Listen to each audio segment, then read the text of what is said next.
Hi, in this video I'm going to show you how you can work with the property operations module.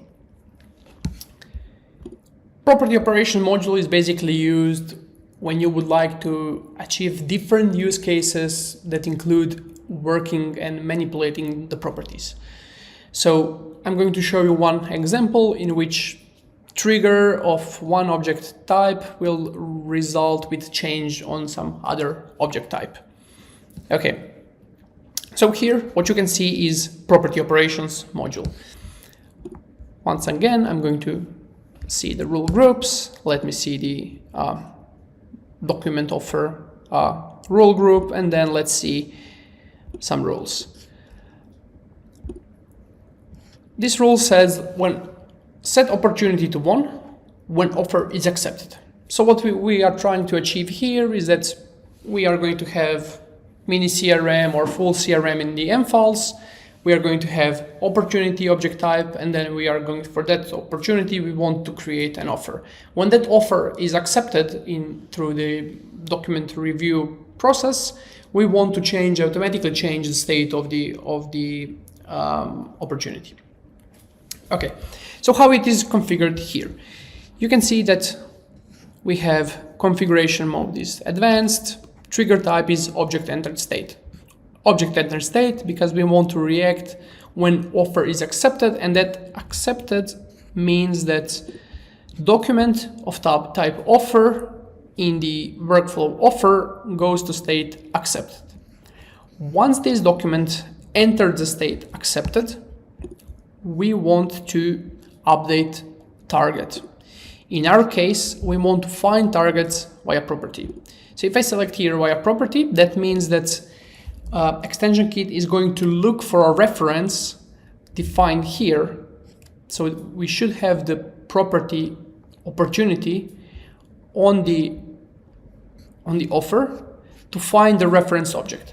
But you can also use via search. If you select via search, then you can make some search inside the mFile. So for example, if this opportunity is not directly connected to the offer, you can make some vault search in the same way like you would do it in the mFiles. So you can specify here different filters, and then based on these filters, mFiles will return some search result.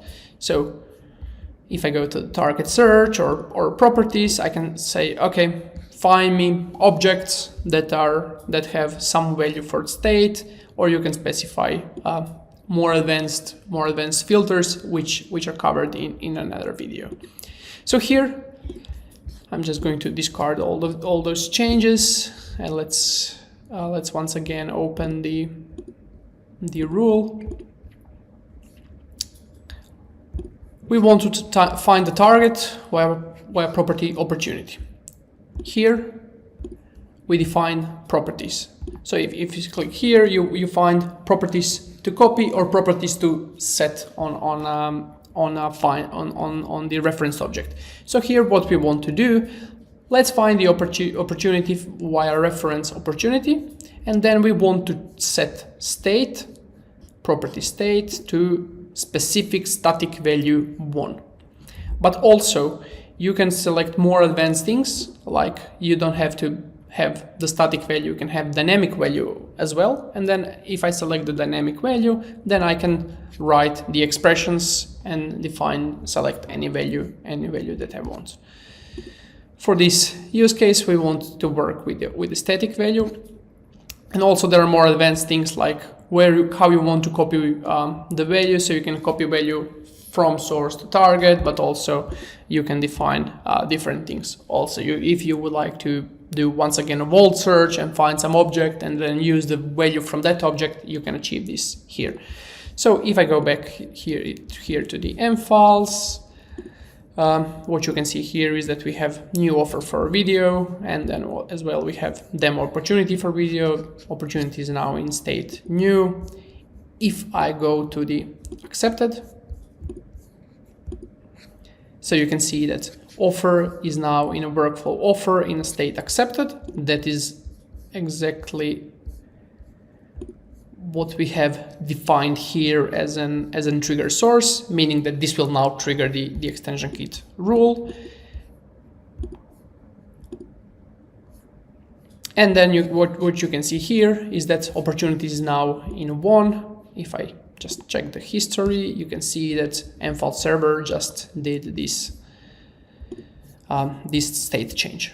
And it is set to 1 because, as explained in the previous configuration, we have property opportunity, and then extension key found the referenced opportunity, and then set state to 1.